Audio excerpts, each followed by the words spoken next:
연일 뜨거운 태양과 무더위가 이어지는 가운데 건강하게 여름을 보내기 위해 노력할 무렵 예기치 않은 불청객이 찾아올 수 있습니다. 바로 태풍인데요. 태풍이 지나가면 막대한 피해가 발생하고 그 피해 규모조차 가늠할 수 없기 때문에 철저한 대비가 무엇보다 중요합니다.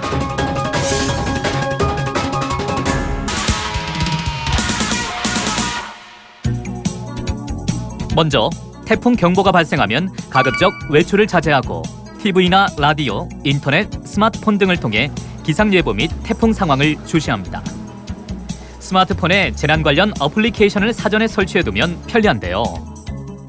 재난안전정보 포털 앱 안전디딤돌과 기상청 날씨누리를 활용하면 실시간으로 정보를 얻을 수 있습니다.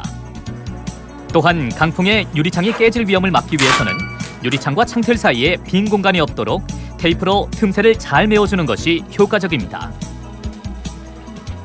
수도와 가스, 전기는 반드시 차단해두어야 화재나 상수도관이 파열되더라도 피해 규모를 줄일 수 있습니다.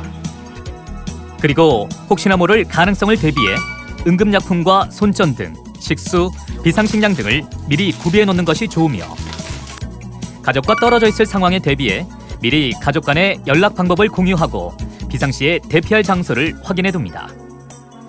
주택 주변에 산사태 위험 지역이 있는지 살펴보고 비탈진 산 아래에 사는 주민들은 대피할 준비를 합니다. 해안 지역에서는 해안가의 위험한 비탈길은 접근하지 않고 바닷가의 저지대 주민은 일단 안전한 곳으로 대피합니다. 해안가, 유원지 피서객은 안전한 실내로 피하거나 집으로 돌아가는 것이 좋으며 해수욕장은 폐쇄하고 임시로 지어놓은 시설물은 철거합니다.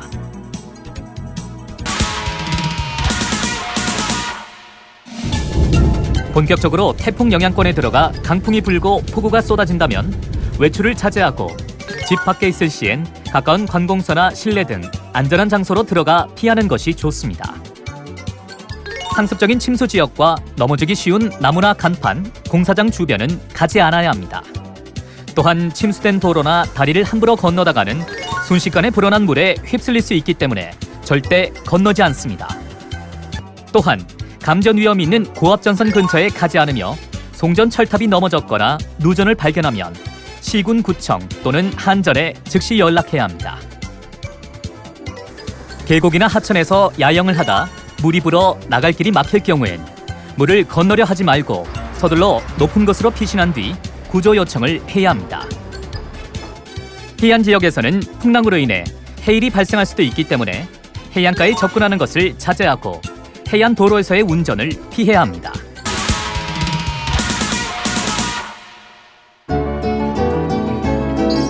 첫 번째, TV, 라디오, 스마트폰 등으로 태풍 진로를 확인하고 비상 연락망, 대피 장소를 미리 알아둡니다. 두 번째, 강풍에 대비해 유리창과 창문틀 사이에 틈을 테이프로 붙여 막고 침수 위험 지역에 주차된 차량은 이동 주차합니다. 세 번째, 대피할 때는 수도 및 가스 밸브를 잠그고 전기 차단기를 내립니다. 마지막으로 상습 침수 지역이나 잠긴 도로, 물이 불어난 하천에는 접근하지 않습니다. 일기예보만으로 그 위력을 가늠할 수 없는 예측 불허의 재난 태풍. 우리의 소중한 생명과 안전을 지키기 위해선 미리미리 준비하는 것과 더불어 무엇보다 주변에 대한 관심과 노력이 앞서야 하겠습니다.